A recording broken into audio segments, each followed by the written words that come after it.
John Eads, WAFB. First time. Good to have you on here, man. How's your day going so far? It's great, Blake. Thank you. I appreciate you having me on. I have today off of work, so this is the kind of day where I can wake up and really sit down and chill and get the latest news. And obviously, today's news was very welcome and great to read with the video game coming back. Man, it's a long time coming. Had me wanting to play Dreams and Nightmares by Meek Mill. I feel you there. Well, I think it's interesting because look, I follow you on your YouTube channel, and you play NCAA 14. That's a lot of what content that you publish. When you see, like, dude, look, for me, I don't know about you, so I'm going to ask you. I don't know if I've ever been more excited about a video game release than what I saw today. Yeah, thank you, Blake, for watching my channel, by the way. I appreciate that. Dude, I love that kind of content. I'm like, man, because I still plays. I still philosophies. Yeah. So when I play with my friends online, I'm like, I'm going to hit them with this. I don't think they're ready for this. So, yeah, absolutely. Dude, I got you. I made 2 videos on my custom playbook, so I got plenty of good little tips and tricks in there you can check out. But yeah, it's kind of my side hustle. I started doing it during COVID, and I wasn't allowed to have an Xbox growing up as a kid because my parents, they raised me well. They wanted me to focus on my school and my sports and all that. So I wasn't really, around for that announcement growing up, like, hey, the video game's back, NCAA 14, Denard's on the cover, all that stuff. So I kind of missed that. And social media wasn't really something I had back in the day. So this is kind of the first time I get to indulge in a video game release kind of thing. And this is the only video game I play. I am religious to this one. I actually sit right here. I'm so dedicated to it that, yes, they stopped making the game in 2013 or whatever, but they have this newer kind of version called College Football Revamped. What you have to do is buy a modded Xbox, which costs me $250 or so, and they have to install it in the game. So yes, they haven't made the video game in 10 years, but these independent coders and designers made their own kind of version of it with the updated uniforms, updated graphics, and that's what I play on. So it's been cool to kind of play a newer version of the game while it may not be official, but I'm excited for what EA is coming out with. My mom had a yard sale like 3 years ago, and I had an Xbox 360, and I saw the game was in it. I literally grabbed the Xbox and ran home. Okay. And was so rusty and so bad, but LSU still won 7 straight national titles, man. I mean, what is the first thing that you do when you get the new game? Let me ask you that. What is the first thing you do? I don't even know. What I like to do is rebuild. So I've rebuilt UTEP, Oregon State. We won 5 straight titles with them. Now I'm on Georgia Tech. I like to do the teams that, in real life aren't very good and some that have never been really good, and do it in a series format. So I'll probably just try to win the Natty with Georgia Tech here. And then hopefully it times up to where when the new game comes out, I could start from the bottom again and do a super small school, maybe like Hawaii or something like that. And then maybe work my way up to LSU because I think it's just too easy to rebuild a team like LSU in the video game. I like a challenge. So I'm just going to take out all my frustrations. I'm with you, though. I was a big Q's guy, a big Syracuse All right, guy. yeah. Okay. Love the Dome. The Dome would get rocking. We recruited the Northeast more than anybody. We'd go out on the West Coast. I actually went to San Diego State. Okay. All right. San Diego State was a 2-lane offensive coordinator. I started from the real bottom. And then the LSU job came open after our 5th national title. And so I had to take it. I couldn't pass it up. Let me ask you this. Is this I know this is going to sound crazy, but John, think about it like this. After the Ed O'Bannon case and everything that's going on with NIL and it being the wild, wild west, don't you think it's a little ironic that we're so excited about this? But this is what kind of started all of NIL and everything that was going on. Don't you feel like it's a little bit ironic that we're here in the wild, wild west of NIL and then we're just so fired up that we got the game back? I don't know. I feel like the whole thing with that could have been easily avoided to begin with that case. I agree. It just people were pinching pennies. And as a result, we go 10, 11 years without a video game. And it was really just a missed opportunity for the NCAA, all the schools, EA itself, because we're sitting here salivating over this new game coming out. I think we all would have paid lump sums of money any of the past 11 years to get our hands on a newer version of this video game. There's just something about it that Madden doesn't give you. So it is kind of interesting just how wild things are 10 years back. I mean, back then, there were cases about players, using too much money to get lunch and not getting enough like benefits, like textbooks and stuff like that. Now guys are getting Porsches and Lamborghinis for nothing. Right. They're pulling up to signing day, signing with Texas in a sports car. It's crazy, but I don't care. That's out of my realm, above my pay grade. I just want the video game. That's all I care about. I feel you. Well, it's great because, someone who publishes the content that you do, it's good to have you on here when the day that it gets released. But I'm really excited for it. It's going to be really fun. Back to a little bit of reality, though. Here, baseball gets their season started tomorrow. You've been out there to watch them a lot. I guess let me just give you the floor. I know that's going to be an open-ended question, so I apologize. But what has been your biggest takeaway so far this offseason and being out there seeing the Tigers on the diamond? I think I'm most impressed with how locked in this team is. You were kind of getting into this a little bit. If I have to hear Jay Johnson say, we're not defending anything, we're attacking the next one again, my ears are going to explode because believe me, I love to hear it. And that's the correct mentality. But it's just like he's programmed to say that. All the players are programmed to say that. And it's a good thing because that's the mentality you have to have. I feel like so often a team wins a national championship and it's so hard to go back to back. Like teams have done it. Georgia did it in football. But it's just so difficult to keep that hunger and keep that mentality that the target is on your back. But at the same time, you need to be attacking and hunting others at the same time. So it's just so hard. It's just human instinct and human nature to get complacent and to be like, they got to take it from us. Whereas what you should be thinking is we got to take it from them again. So I think that everybody on the team just has that mature sense of like, hey, we're a different team. Most of the guys from last year's team are gone. 2023 was last year. This is 2024. Yes, we may have won the national championship last year, but now we need to leave our mark and make our legacy with this team and keep this thing going, as opposed to saying, hey, we were the last national champions. Everything's going to be given to us. You know what I'm saying? Right. Is there anybody – well, let me back up.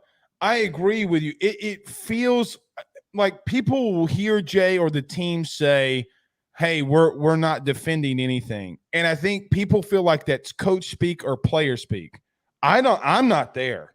I look at Jay and say, like, no, dog, because yesterday, John, when he mentioned about the Kansas City Chiefs and the way that he, broke down Andy Reid and the hunger and how they went through the playoffs, I'm like, oh, no, like he this isn't coach speak. He's being dead on, dead serious. Like, hey man, I want another one. Like he's hungry for another one, which is a little bit surprising. Let me ask you this though: is there anybody that you have seen so far this offseason, player wise, that you're like, hey man, people ain't talking about this guy enough. This kid could have a really big year.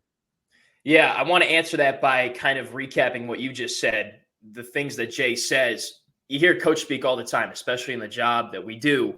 And I'd never heard somebody phrase something like that. We're attacking the next national championship, not defending. And his actions back up his words, because what was he doing last season while LSU was going after that national championship? They win the regional here in Baton Rouge. What does he do? Gets on the horn, brings in Michael Braswell for a visit, gets him committed, gets him locked up. And right after the national championship, sure, he takes a day or two to celebrate. You have to, right? Just like Kansas City. They're going to do the whole parade and stuff, but Patty Mahomes is going to be back at it, hunting for that third straight Super Bowl here pretty soon. He's always thinking about next year and next year's team while not letting that distract him from the current team he's coaching. So I'm blown away at that by Jay Johnson. And then I think that Michael Braswell, to answer your question, is in for that big year. Johnson talked a lot about how when they were scouting South Carolina, they would watch his tape, getting ready to play the Gamecocks. And they were like, wow, this kid's really good. Wouldn't it be sweet to have him on our team? And then what does he do? He goes out and he gets him. And he's an excellent defensive player. You have to replace Jordan Thompson, who was just spectacular, with a good defensive player. So Braswell gives you that. What they needed him to improve on is his hitting. And Johnson said that Braswell was the best hitter on the team in the fall. And I've seen him in the inter-squad scrimmages just going left, going right, going up the middle. He's got great speed. And I just kind of get this aura, so to speak, from Braswell, that he understands when there's a play to be made, he's going to make the play in the batter's box. He just has a sense of calm when he's in there, and nothing kind of seems to throw him off course or be a deer in headlights in those big moments that I've seen so far. So I think both ways, defensive, offensive, Braswell's going to be in for a big year at shortstop. I'm pretty sure, John, you posted this video too of the inner squad. He hits a double in the left field, a line drive into left field. The swing, if his swing was a phrase, it felt like, get that shit out of here. Like, hey, not today, cuz. And I don't even remember who was on the mound because I was so focused on Braswell, and I'm like, get that shit out. I'm like, dude, this guy, for the, I don't want to say ridicule that I've seen on social media from South Carolina fans, it is what it is. This dude has had a massive offseason. I am more fired up about seeing him, I think, more than anybody. I agree with you there. Is there anybody on the mound that you have been surprised with? I think people are sleeping on Gage Jump. I don't know what it is, but every time I've gone to a fall ball scrimmage, a preseason scrimmage here, when he's on there, he's unhittable. Like, he's striking dudes out, bop, bop, bop, like they're just coming up, going down. And I know that I'm not there for practice every day. I'm not seeing the other times that he's, working. But every time I have, he's been dominant. So I don't know what else to say other than you got to watch out for him. I know that you were kind of talking about this earlier. Thatcher Hurd, Luke Holman, and who else? I think it should be Gage Jump based on everything I've seen. He had Tommy John surgery, but it seems like, and I asked Coach Johnson this, is he back to 100%? It seems like he is back to 100%. And somebody asked in the latest press conference maybe why he hasn't pitched the past couple days here. Right. But I think they're just trying to preserve his arm a little bit because, you got to be careful with those things, especially coming back from Tommy John, overworking somebody. So I think as long as he could stay healthy or as healthy as possible, also being a lefty, that presents some nice dynamics for this team. There's a lot of lefties in the squad. I just think that he's going to be that third guy. He might even climb the ranks even higher, possibly. I just think he has everything you want in a pitcher. And if he didn't get Tommy John surgery, Coach Johnson said they probably wouldn't have gotten him because he's so good. He never would have gotten into the transfer portal probably or been able to play another year of college baseball. It's crazy that two UCLA kids get hurt and then they end up here and then they're the talk of what's going to be on the mound. John, last baseball question because I want to get to some football with you. What's the realistic expectation for this team, do you think? Well, I was reading an article this morning by 24/7 Sports, the 8 teams that they think will, make it to Omaha, could contend for a national championship. LSU's right there. I mean, you're preseason number 2, and it's not like fake hype. Like they're not just put there because they won the title last year and, they got a couple of pieces. I just think this team has it physically, mentally. They have the versatility. They have the pieces all around the field. They did what they needed to do to replace talent, fill some holes. There are some questions they have to answer early in the season. How will Josh Pearson fit in at second base? How will Jared Jones do at first base? Will Braswell show that hitting improvement in the actual game as opposed to just the inter-squad scrimmages, the pitching we talked about? But I think that what we need to do this year is be patient.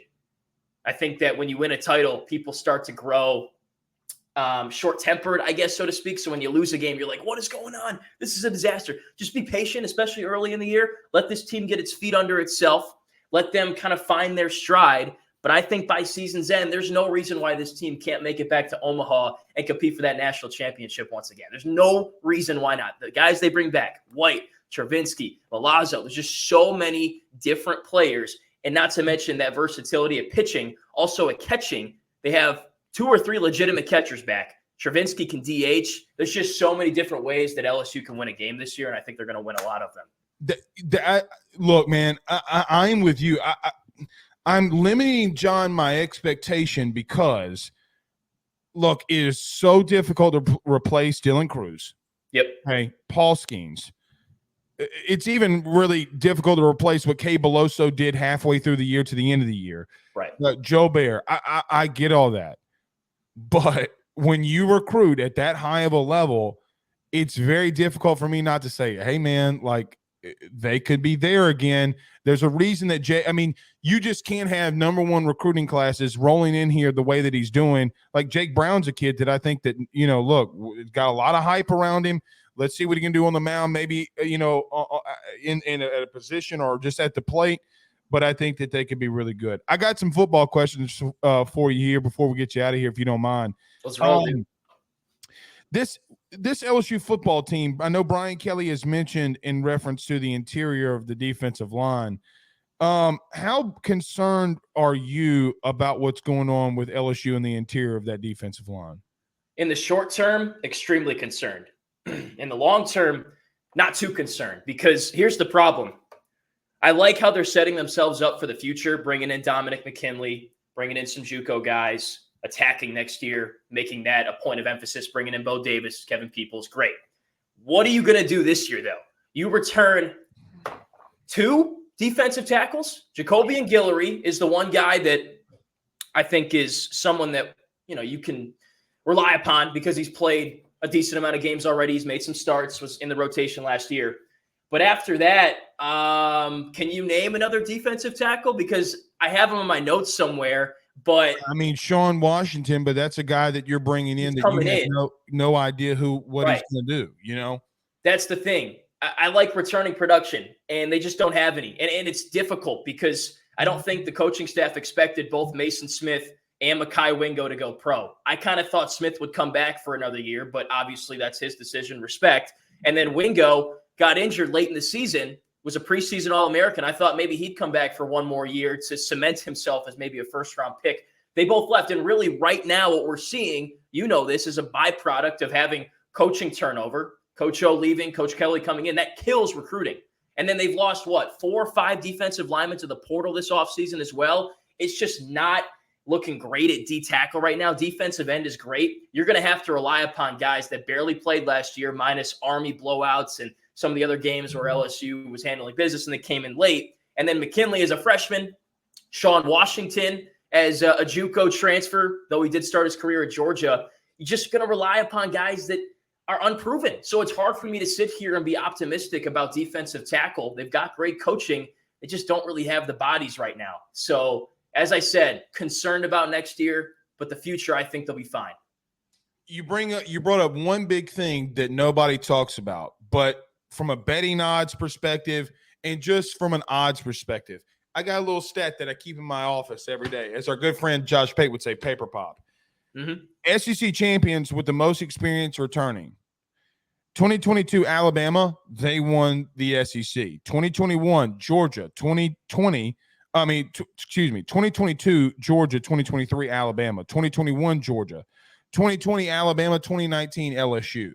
So the reigning defending SEC champions, or the teams that won the championships, are the most experienced teams that have the most production returning, and that's why I think it's a big concern. When BK talked about guys, defensive ends and offensive linemen moving the interior, I was like, dude, this that's a massive concern there. Can a Savion Jones move into the interior and play? I mean, am I crazy to be a little worried about that? He could, but he just played so well at defensive end. I'd hate to move him.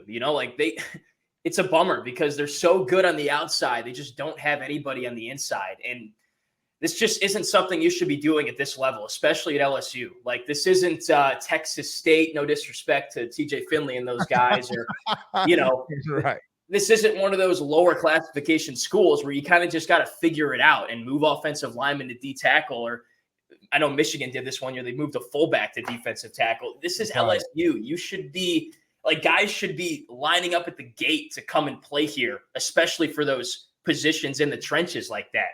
So it's very concerning at this juncture that they're considering cross-training and stuff just to literally put bodies in the room. Like, you got to put 2 defensive tackles out there. They just don't have them right now. So I'm concerned, and I don't want to move any of those really good defensive ends on the inside. What you could do, though, Blake, I like your thinking on this, is you have the great defensive coaching staff you brought in, new DC, new D-line coaches, all that. Maybe there's some plays, formations, you can move those guys to the interior, have them stunt, have them move around. I know they do that a lot in the NFL. So that's possible. But from a first down, 4 down lineman standpoint, they've got 2.5, and they're missing 1.5. Right. I fully agree. Moving to the offensive side of the ball before we get you out of here. Why am I not concerned on anything that they're doing on offense? Why am I just like, yeah, they're going to go out there and dominate again? You shouldn't be. I mean, a lot of new characters, but these characters have acted in the play before, right? We saw Garrett Nussmeier in the bowl game, and I had my doubts about him going in because the last I'd seen of Garrett Nussmeier, he was coming off the bench and making throws to the third row of the bleachers every time he came in. But it's hard to come in off the bench and just play a couple of snaps, right?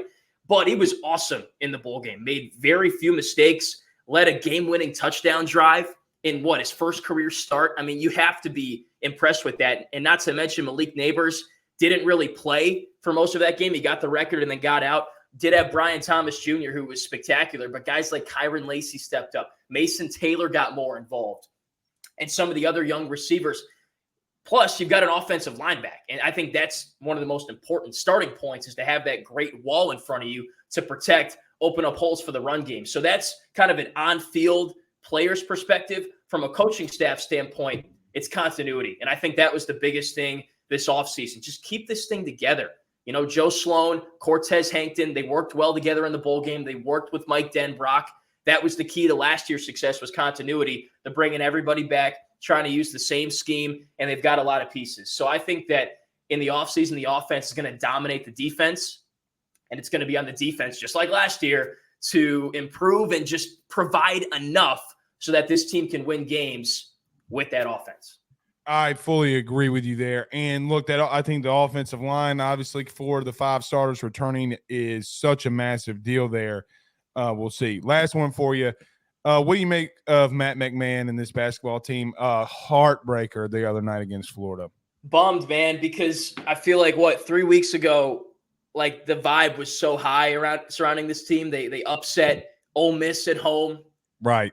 They're like 4 or 5 games over 500. Then they got A&M rolling into town, chance to get a win there. And the building was packed for both that Ole Miss upset and the A&M game. And then they lose those 3 games in a row by just a couple of baskets. And those are the swing games you need to win every season to keep yourself in contention for the NCAA tournament. So, look, I think they're a lot better. This team has a lot of fight. You've seen it down the stretch here. They've had some tough bounces of the ball, so to speak, in these final segments of a couple of games. If they get these wins, it's a much different conversation right now. So they've got pieces. They don't seem to, they're not seeming to throw in the towel right now. They're fighting. They're competing with a lot of veteran players. And I think we just got to continue to be patient with McMahon. It's just difficult to rebuild this program with the allegations and the sanctions and the investigation from the Will Wade era, hanging over your head. So I think they've gotten a lot better. But year 3 is when I think we need to start seeing more results more often. I agree. I've said this from day one when he got hired. This is last year's year 0. This year is year 1. Like I'm giving him a lot of leeway here to rebuild this because of, like you said, I mean, he came in, he goes in the locker room. There's no player there. There's literally no one in the locker room besides him and some staff pieces. Right. So we'll see. John, thank you so much for joining us in midday. Tell everybody where they can catch all your stuff, everything that it is that you're doing. Obviously, we talked about your YouTube channel, but tell everybody where they can catch everything that you're doing.